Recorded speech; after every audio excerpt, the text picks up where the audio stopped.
ጌታችንና መድኃኒታችን ኢየሱስ ክርስቶስ ዝቅ ብሎ የሐዋርያቱን እግር በማጠብ ትህትናን ያስተማረባት ዘላለማዊ ሕይወትን የሚያስገኝ ምስጢረ ቁርባንን ያስተማረባት የምስጢር ቀን በሆነችው በዚህች ዕለት ቅድስት ቤተ ክርስቲያን ምስጢረ ቁርባንን የምትገልጽበትን ስዕል አድኖ በተመለከተ ከሰዓሊ ኃይለ ማርያም ሽመልስ ጋር ቆይታ አድርገናል። አብራችሁን ቆዩ። መጀመሪያ ታሪኩ ራሱ በዛ ወቅት የነበረው ሀፕን ያደረገው ነገር እንዴት ነበር? በወቅቱስ ደግሞ እስራኤላውያን እንዴት አድርገው ይመገቡ ነበር የሚለው ነገር በተወሰነ መልኩ ማየት አሁንም እንደለውን ሐሳብ ቤተክርስቲያን እንዴት እንደምትገልጸው እንረዳለን ማለት ነው። በምሳሌያዊ መልኩ ነው። አሁን የእስራኤላውያን የአመጋገብ ስርዓት በወቅቱ በሮማውያንም ተገዝተዋል በግሪኮችም ተገዝተዋልና በወቅቱ ምንድነው ትራይክሊኒየም የሚባል የአቀማመጥ ስነ ስርዓት አለ ወይም ደግሞ ሲቲንግ አሬንጅመንት አለ። ይሄ ምንድነው እንደ ሶስት ሶፋዎች ልንላቸው እንችላለን። በቅርጽ ማለት በቅርጽ ከመጣ እዚህ ጋር የሚቀመጠው ፊት ለፊት የሚቀመጠው ሰው አለ። ከሱ ቀጥሎ ያለው ሰው ነው ዋናው የእንግዳው ማለት ነው። ስለዚህ አሁን እዛ ጋር ጌታችን ነው የተቀመጠው። ከዛ ቀጥሎ አቀማመጣቸው ደግሞ ስንመለከት እንዴት ነው? ጠረጴዛው እንዳለ ሆኖ ወደ ውጭ የሚወጣ መቀመጫ ነው ያለው እንደ ሶፋ ነገር ወይ እንደ ፍራሽ ነገር ወይ እንደ ትራስ አይነት ነገር ብለን ካሰብነው ማለት ነው። ስለዚህ ምን ይሆናል ማለት ነው? በግራው በኩል ጋደም ብሎ በስተቀኝ በኩል ነው የሚበላው ማለት ነው። ስለዚህ እግሩ ወደ ወጣ ይላል። ያኔ እግሩ ወጣ ካለ በኋላ ነው ወደ ውስጥ ሆኖ የሚበላው። እና አሁን የሚዋደዱ ሰዎች አንድን ሰው መውደዱን የሚገልጸው እንዳከበረው የሚገልጸው ሲያጎርሰው ጭምር ነው። ስለዚህ በቀኝ እጁ ሊያጎርስ የሚችለው እንደዚህ አጠገቡ ጋር ወዳለው ማለት ነው። ስለዚህ አሁን ይሄንን እንይዛለን። ከዛ አሁን ጌታችን መድኃኒታችን ኢየሱስ ክርስቶስ እዛ ጋር ከፊት ለፊቱ አንደኛ አልፎ ሲቀመጥ ቀጥሎ አሬንጅመንታቸውን እናያለን ማለት ከመጽሐፍ ቅዱስ ከተጠቀሰው ውስጥ ላይ የአራት ቅዱሳን ነው የሶስቱ ቅዱሳንና የይሁዳ የአራት ሰው የት ጋር እንደተቀመጡ መገመት ይቻላል ከመጽሐፍ ቅዱስ ተነስተን ማለት ነው። አንደኛው የጌታችን የታወቀ ነው የክብር እሱ የዕለቱ የክብር እንግዳ ስለሆነ የክብር ዋናው ባለቤቱ ስለሆነ እሱ እዛ ጋር ይቀመጣል። ከዛ ቀጥሎ በግራ እጁ ይደገፋል በቀኝ እጁ ይበላል ካለን ጌታ ደረት ላይ ሊደገፍ የሚችለው ሰው አይደለ?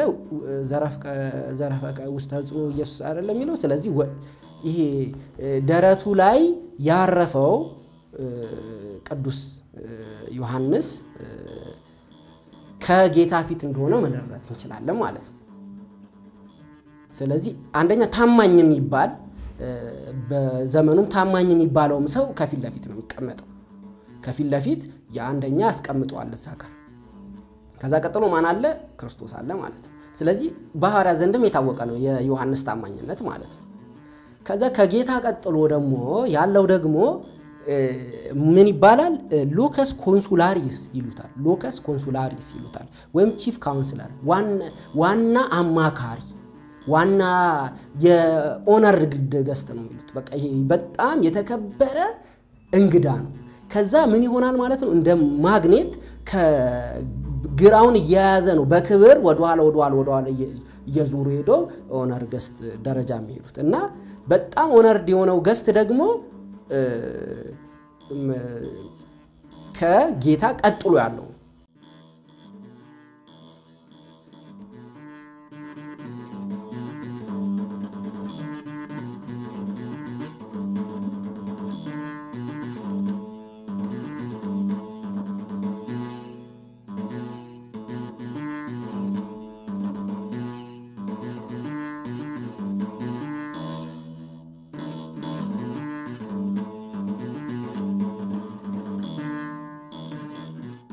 ስለዚህ አሁን ታሪኩን በዚህ መልኩ ከተረዳ ነው በእኛ ቤተክርስቲያን ላይ ምንድነው የሚሳለው ነው ጉዳዩ። ስለዚህ አሁን በእለቱ ማዕድ ነበረ፣ የተለያዩ ምግቦች ነበሩ ጠረጴዛው ላይ። ያንን በልቷል፣ የታወቀ ነገር ነው። ግን ትኩረታችን የዛ ዕለት የበሉትን እራትነት ምግቡነቱን አይደለም። ትልቁ ነጥብ ምንድነው? በዕለተ ሐሙስ የተደረገው የሐዲስ ኪዳን ሚስጥር ነው። የሐዲስ ኪዳን ቁርባን ነው። ስለዚህ ቅዱስ ሥጋውን ክቡር ደሙን ጌታ ፈትቶ እንዳቀበላቸው ያንን ነው ትኩረት ተደርጎ የሚሳለው ማለት ነው። ስለዚህ ሌሎቹ ጉዳዮች ተፈጽሞም እንኳን ቢሆን ወሳኝ ሐሳብ ስላልሆኑ ምን ተደርገዋል ማለት ነው? ተሰብስቦ ተቀንሰዋል ማለት ነው። ለምሳሌ አሁን ስለ አቀማመጥ አሬንጅመንቱ ራሱ በደንብ አድርጎ ወንጌላውያን ገሌ በዚህ ጋር እንዲተቀምጦ እንደዚህ ሆነው ምናምን ተብሎ አልተባለም። በቃ ወሳኝ የሆነ ጉዳይ ነው የተጻፈው። ግን በታሪክ የተመዘገበ ታሪክ ስለሆነ ቢያንስ የአራቱን አቀማመጥ መጽሐፍ ቅዱስ ላይ ካሉ ንግግሮች ተነስተን ምን ማድረግ ይቻላል? መገመት ይቻላል ማለት ነው። የሚቀሩትን ግን የዘጠኙን አቀማመጥ ግን ማወቅ አይቻልም። 12 ሐዋርያትና ጌታ 13 ይሆናሉ። የአራቱን ከገመትን የዘጠኙን ማወቅ አንችልም። ስለዚህ አሁንም ለኛ ድህነት አስፈላጊ የሆነ ጉዳይ ነው በስዕል በጽሁፍ የተቀመጠው ማለት ነው። ጽሁፍም ስዕል ስለሆነ ስለዚህ ቤተክርስቲያናችን ይህንን ሐሳብ የመጽሐፍ ቅዱስ ያጻጻፍን ሐሳብ ያገላለጽን ይተባል ተከተላ ስዕልም ስትሰራ ወሳኝ የሆነ ጉዳይ ብቻ ነው እዛ ጋር የሚቀመጠው ማለት ነው። ስለዚህ ምንም እንኳን የተለያየ ነገር ተመገበውም ቢሆን ጌታን ምን ተደርጎ ይሳላል ማለት ነው? ቅዱስ ሥጋውና ክቡር ደሙ ኖሮ ህብስቱን ሲባረክ ወይኑን ሲባረክ ያለው ታሪክ ይሳላል ማለት ነው። አሁን እዚህ ጋር ይሄ ዋና ሐሳቡ የሚሳለው ሲምቦሊዝሙ ነው። ሌላኛው የምንመለከተው ደግሞ ሐሳብ ምንድነው? ስዕሉ በሚሳልበት ጊዜ የቤተክርስቲያን ስዕሎች ላይ ሲሜትሪ የሚባል ነገር አለ። አንዱ ከአንዱ ጋር ያለው ያቀማመጥ ሂደት ማለት ነው። እና ስለዚህ በስተግራና በስተቀኝ ያሉ ሐሳቦች ጎን ለጎን ምን ይሆናሉ ማለት ነው? አብረው ባላንስድ ሆነው መቀመጥ አለባቸው ማለት ነው። ስለዚህ ጌታ መሃል ላይ ካደረግነው በግራና በቀስተቀኝ ያሉትን እኩል እናደርጋለን። አሁን ምስለ ፍቁር ወልደ አዴ ስንመጣ ቅዱስ ገብርኤልና ቅዱስ ሚካኤል እንደሚሳሉት ማለት ነው። በእንደዚህ መልኩ ባላንስ እየተደረገ ይቀመጣል። ስለዚህ ሐሳቡ ምንድነው? ጌታ ለአዲስ ኪዳን ማዕከል እንደሆነ አይደለ? ቅዱስ ቁርባን እንደሰጠ እና ሲሜትሪውን ተጠብቆ እንደሚሰራ በዚህ መልኩ ተደርጎ የተቀመጠ አለ። በብዛት እንዲተስሏል። ግን ወደዚህኛው ይሄ በስተቀኝ በኩል ያለው ማለት ነው ላክተስ ሉማ የሚባለው ቦታ ላይ ወይም በስተግራ በኩል ያለው በዩ ሼፕ ባይሆንም ግን የተወሰኑ ቦታዎች ላይ ግን ጌታ እንደዚህ ተደርጎ የተሰሩ የብራና ስዕሎችም ላይ ይታያል። በእኛ ቤተክርስቲያን ግን ስቲል ሁለተኛው ቦታ ላይ በማድረግ ሳይሆን የተወሰነ ወደዚህ ያምጥቶ ዳር ጋር አድርጎ የተሰሩ አሉ። ግን እነዚህ አሁን ምንድነው በልዩ ሁኔታ ሩልስ ዊዝ ኤክሴፕሽን የሚባል ሐሳብ አለ።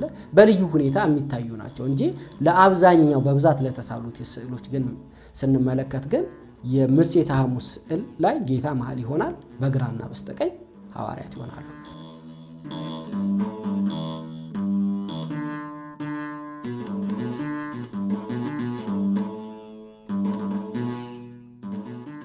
አንደኛ ቤት ውስጥ መሆኑን ለማመልከት መጋረጃ ተደርጎ ይሰራል። ሌላኛው ደግሞ የምንመለከተው ሐሳብ ምንድነው? እዚህ ጋር ከዚህ ከጀርባው ያለው ክፍል ላይ ሁሉ ጊዜ ድፍን ቀለም ተደርጎ ነው የሚቀባው ማለት ነው። በተለይ ወደ ቢጫ የሚሄድ ወይም ደግሞ ወደ ኦሬንጅነት ያለው ከለር ያለው ቀለም ነው የሚቀባው። ይህ የሆነበት ምክንያት መስኮት ምናምን ተደርጎ አይሰራም። የሆነበት ምክንያት በቤተክርስቲያናችን ይህ ሚስጥር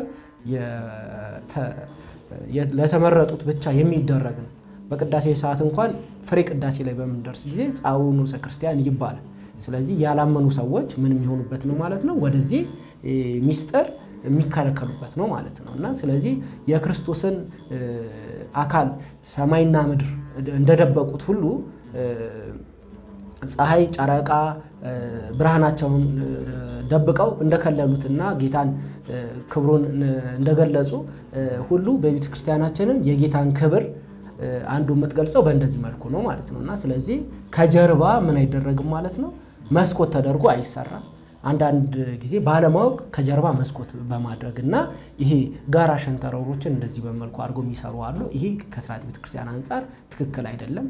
ወጥ የሆነ ቀለም ይቀባል፣ ይደፈናል። ይሄ ደግሞ ምንድነው ዝግነት ስሜትን ሚስጥር እንደሆነ ጭምር ለተገባው ለሐዋርያት ለተገባቸው እንጂ ላልተገባው ሰው ክፍት እንዳልተደረገ በዚህ መልኩ ተደርጎ ይሰራል ማለት ነው። ከዛ ውጪ እዚህ ጋር እንደምንመለከተው እንደ አስቀደመንም እንዳየነው እዚህ ጋር የሁሉም የሐዋርያት አይኖች ወደ ማን ነው የሚመለከቱት? ወደ ጌታ ይመለከታሉ። የሁሉም የሐዋርያት አይኖች ወደ ጌታ ይመለከታሉ። ከዛ በተጨማሪም ደግሞ የስዕል አሬንጅመንቱ ላይ በተቻለ መጠን ሰዓሊው በሚሰራ ሂደት ውስጥ ላይ ሁሉም ከጌታ ጭንቅላት በላይ መሆን ተደርገው መሰራት የለባቸውም ማለት ነው። ስለዚህ ጌታን ገዘፍ አድርገን ሐዋርያቱን መጠነኛ አድርገን እንሰራቸዋለን። እንዲሁም ደግሞ በሚሰሩ ጊዜ ውስጥ ላይ እዚህ ጋር ስንመለከተው ሌቭሉ ተከትሎ ጌታ ሁሉ ጊዜ ከፍ ተደርጎ ይሰራል። ቦታ ካለ ለሐዋርያቱ አክሊለ ብርሃን ሊደረግ ይችላል። ቦታ ከሌለ ግን ግዴታ አይደለም። ምክንያቱም ዋናውን ጌታን ማክበር ላይ ስለሆነ ማለት ነውና ስለዚህ ውብ በሆነ መልኩ የአክሊለ ብርሃን አሰራር በጌጥም ተደርጎ ለጌታ ይደረግለታል። አቴንሽኑ ጌታ ላይ እንዲሆን ነው። ተለቅ ተደርጎ ጌታ ይሰራል። ሴንተር ላይ ተደርጎ ጌታችን ይሰራል። ሐዋርያቱ ደግሞ አነስ ተደርጎ ሪሌቲቭሊ ተደርጎ ይሰራሉ። ይሁን እንጂ በአብዛኞቻችን ዘንድ የሚስተዋለው አጠቃቀማችን ከዚህ በተቃረነ አለፍ ሲልም የምንፍቅናን ሐሳብ ሳይቀር የሚያስተላልፉ ስዕላትን በየቤቶቻችን ግድግዳ ላይ ቢታሰሱ አይጣጡም። በአንጻሩ ወደ ምዕራባውያን ስንመጣ ለምሳሌ አሁን የዳቪንቺ ስዕል አለ፣ የሌሎችም ሰዓሊዎች አሉ። አሁን በአብዛኛው የዳቪንቺ ስዕል ስለተለመደ ቀጥ ባለ ጠረጴዛ ላይ ብዙ ምግብ ኖሮ ከዛ ጌታ ሴንተር ላይ ሆኖ ከዛ ግን እርስ በርስ ግማሹ እርስ በርስ ያወራል፣ ግማሹ ወደ ጌታ ይመለከታል። ይሄ ኬዮስ ያለበት የመበጥበጥ ስሜት ያለበት ስዕል እናያለን ማለት ነው። አሁን ዳቪንቺ የሳለበት ሐሳብ ምንድነው? ምንን አስቦ ነው የሳለው ብለን ስንመጣ ዳቪንቺ አስቦ የሳለው ምንድነው? ትክክዱኛላችሁ የሚለውን ሐሳብና ቅጽበትን እንደ ፎቶ ያስቀመጠ። ስለዚህ ከናንተ አንዱ ይክደኛል አሳልፎ ይሰጠኛል የሚለውን ሐሳብ ሲናገር ጌታ በሚናገር ሰዓት ማን ነው አሳልፎ የሚሰጠው ማን ነው የሚክደው የሚለው ነገር እኔ ይሆን ማን ይሆን እያሉ እርስ በርስ በሚደናገጡበት ጊዜ ያለውን መደናገጥ ቅጽበት ነው ዳቪንቺ ያስቀመጠው። ስለዚህ አሁን ምንድነው የቤተክርስቲያን ሥርዓት እና ቀኖና ስንመለከት ስዕሉ የሚሳለው የሚያስተላልፈው መልእክት ሐሳብ ምንድነው የሚለው ወሳኝ ጉዳይ። ስለዚህ የምሴተ ሐሙስ ወሳኝ ጉዳይ ከናንተ መካከል አሳልፎ የሚሰጠኝ ሰው አለ የሚለው ሐሳብ ሳይሆን እሱም ሰው አሳልፎ ስለሰጠው አይደለም። ጌታችን እኮ ተላልፎ የሚሰጠው በፈቃዱ ነው። በጌቴሴማኒ ሲመጡ እኮ ፍግም ብሎ ወድቀዋል። በኋላ ነው ፈቅዶላቸው ነው እንትን ያሉት አይደለ? ጌታ በፈቃዱ ነው ነፍሱን አሳልፎ የሰጠው። ማንንም ከኔ ነፍሴን አሳልፎ ሊወስድ አይችልም ብሎ እኮ ተናግሯል አይደለ? ይሁዳ አሳልፎ ስለሰጠው ሳይሆን ስለወደደ ነው ጌታ ተላልፎ የተሰጠው። ጉዳዩ ያ ነው። ስለዚህ አሳልፎ ይሰጠኛል የሚለው ሐሳብ ይሄን ያህል እንትን አይደለም፣ ወሳኝ ጉዳይ አይደለም። በቤተክርስቲያን ላይ ወሳኝ ነው፣ ግን ትኩረቱ የቅዱስ ሥጋዬ የክቡር ደሜ ነው ብሎ የሰጣቸው ትኩረቱ ሚስጥረ ቁርባን ነው የስዕል ዋና ዓላማ እንጂ ተላልፎ የመሰጠት ጉዳይ አይደለም። ያ ቀጣይ ሰከንዳሪ ነው ማለት ነው። ስለዚህ በስዕሉ ላይ የሚተላለፈው ምንድነው የሚለው ሐሳብ ነው። ስለዚህ ሐሳቡ አንደኛ ትክክል አያደርገው፣ ሁለተኛ ነገር ማለት ከሥርዓተ ቤተክርስቲያን አንፃር ማለት ነው።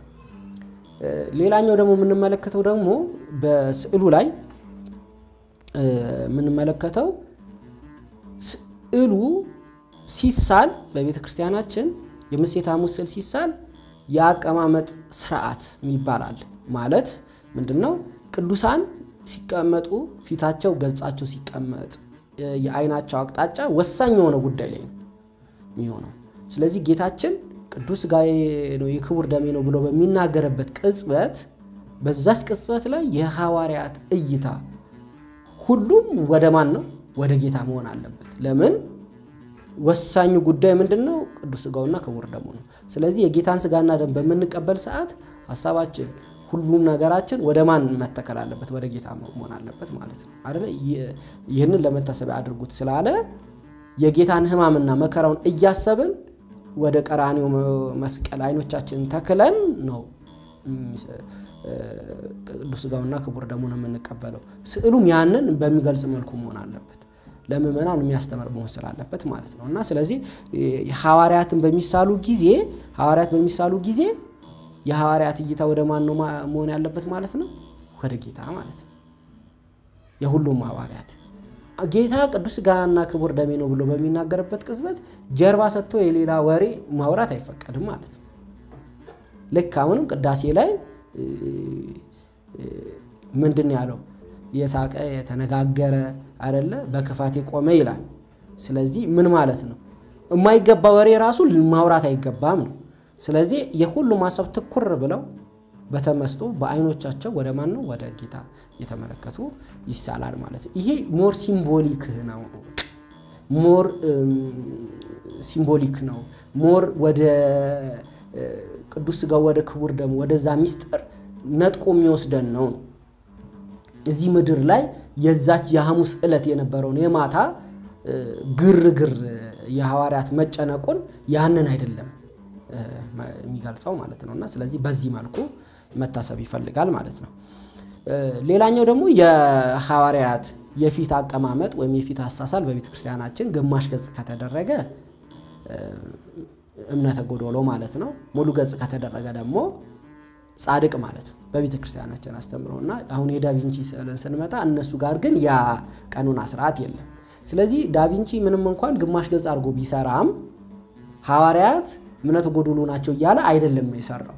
እነሱ ጋር የግማሽና የሙሉ ገጽ የሚል ቀኑና ስለሌለ ማለት ነው። ስለዚህ ወደኛ ሀገር ሲመጣ ግን የትርጉም ለውጥ ሊኖረው ስለሚችል ሌላ መልእክት እንዳያስተላልፍ መጠንቀቅ ያስፈልጋል ማለት ነውና ስለዚህ ከዚህ አንፃር ይሄንን እንረዳዋለን ማለት ነው። ስለዚህ ስዕሉ በኢትዮጵያ ኦርቶዶክስ ቤተክርስቲያን ቀኑና ትውፊት ቢነበብ ማለት ነው ቢነበብ ስዕል ስለሚተነተን ቢነበብ የቤተክርስቲያንን ትውፊት ለሚያቅሰው ሌላ መልእክት ነው ሊያስተላልፍ የሚችለው። ስለዚህ ከዚህ አንፃር ያዘጋጀው አካል ካቶሊካዊ ነው፣ የተዘጋጀውም ለካቶሊክ ቤተክርስቲያን ነው። ስለዚህ እኛም ደግሞ ማረግ ያለብን ነገሮች ምንድነው? ለቤተክርስቲያን የተዘጋጁትን የቤተክርስቲያን የሆኑትን በቤተክርስቲያን ልጆች የተሳሉትን መጠቀም ነው። ስለዚህ ከዚህ አንፃር ይሄ ከሆነ እንዲህ አይነት ግጭቶች ወይም ደግሞ የትርጉም ተፋልሶ ያለባቸው ስዕሎችን ወደ ቤተክርስቲያናችን አይመጣም። ያዘጋጀው አካል እንኳን ትርጉም ለውጥ ተመሳሳይ ሐሳብ እንኳን አስቦ ቢሰራም ወደዚህ ሲመጣ ግን ትርጉሙ የሚቀየር ከሆነ ምን ያስፈልጋል ማለት ነው። ስለዚህ ከፊደልም ከቅርጽም ከስዕልም ከሐሳብም ስንነሳ የተለየ ሐሳብ እንዳይሰጥ መጠንቀቅ ያስፈልጋል ማለት ነውና ስለዚህ ከዚህ አንፃር ይህንን መረዳት ያስፈልጋል ማለት ነው። በመሆኑም የመፍትሄው ሐሳብ ይህን ይላሉ ሳሊ ኃይለ ማርያም ሽመልስ። በመጨረሻ ላይ ማነሳው ሐሳብ ምንድነው? ያው የምሴተ ሐሙስ ስዕልን ስንመለከት አንደኛ የምናስቀምጥበት ቦታ በተለይ ምእመናን የሚያስቀምጡበት ቦታ በማስተዋል እንዲመለከት ነው። ብዙ ሰው ይህንን ቅዱስ ሚስጥር የተከናወነበትን እንደ ዳይኒንግ ቴብል ወይ ምግብ ማዕድ የሚበላበት ቦታ ላይ እንደ ዲኮር አድርጎ የማስቀመጥ ነገሮች አሉ። ይሄ ተገቢ አይደለም። ቅዱስ ስዕል ነው። ጸሎት በሚደረግበት ቦታ በአግባቡ ሊቀመጥ ይገባል። ብዙ ጊዜ ያው ማዕድ የምንበላበት ቦታ ጨዋታ አለ፣ ሌሎችም ነገሮች ሊኖሩ ይችላሉ። እግረ መንገድም ደግሞ ማንጹም ወሬዎች ሊወሩ ይችላሉ። ያው የሰው ነገር መቼስ ሲበላ ሲጠጣ አይደለም እንደው አይታወቅም እና የሰው ነገር። ስለዚህ ለጸሎት ተብሎ በተዘጋጀ ቦታ ነው ያ ስዕል መቀመጥ ያለበት። ሁለተኛ ጌጥ እንዳልሆነ ዲኮር እንዳልሆነ ቅዱሳን ስዕላት በዚህ መልኩ መረዳት አለባቸው። ሌላኛው ደግሞ የቤተክርስቲያንን የአሳሳል ስርዓቱን ጠብቆ ሐዋርያት በሙሉ ገጽ ወደ ጌታ አይኖቻቸው የሁሉም ሆነው የተሳለበትን ሊጠቀሙ ቅዱስ እግዚአብሔር ወልድ ኢየሱስ ክርስቶስ እና ከ11 ሐዋርያት ሙሉ ገጽ ይሆኑና ይሁዳ ግን ምን ይሆናል ማለት ነው? ግማሽ ገጽ ተደርጎ ይሰራል ማለት ነው። የይሁዳን በልቡ ምን እንደሆነ ማለት ነው። በቃ እምነቱ ጎዶሎ እንደነበረ በምግባሩ ጎዶሎ እንደነበረ ያው በሰይጣን ድል እንደተደረገ ያንን ሲምቦላይዝ ለማድረግ ያው በልብ ውስጥም ሰይጣን ገባ ይሌለ ስለዚህ ያንን ለማመልከት በግማሽ ገጽ ተደርጎ ይሰራል ሐዋርያቱን ሲሜትሪ ተጠብቆ ሲሰሩ ይሁዳ ጫፍ ጋር አድርጎ የሚሰሩት አለ ወይ ደግሞ ከሐዋርያቱ ተነጥሎ ደግሞ ወደታች ወረዳ አድርገውም ደግሞ የሚሰሩትም አለ በሚሰራ ጊዜ ደግሞ የ30 ብር ቀረጢቷን ይዞ ሊሰራ ይችላል ኦር ደግሞ ጥግ ጋር ተደርጎ ሊሰራ ይችላል ትኩረት እንዳይሰጠው ማለት ነው አለ ግን ትኩረታችን 11 ሐዋርያትና ጌታ ላይ ብቻ እንዲሆን ነው የሚፈልገው ማለት ነውና ስለዚህ በእንደዚህ መልኩ የተሰሩትን ምዕመናን እንዲጠቀሙ እንመክራለን እና ትልቁ ነጥብ ቅዱሳን ስዕላት አቀማመጣቸው ለጸሎት ተብሎ በተለየ በንጹህ ስፍራ ተቀምጠው ለአገልግሎት መዋል አለባቸው አመሰግናለሁ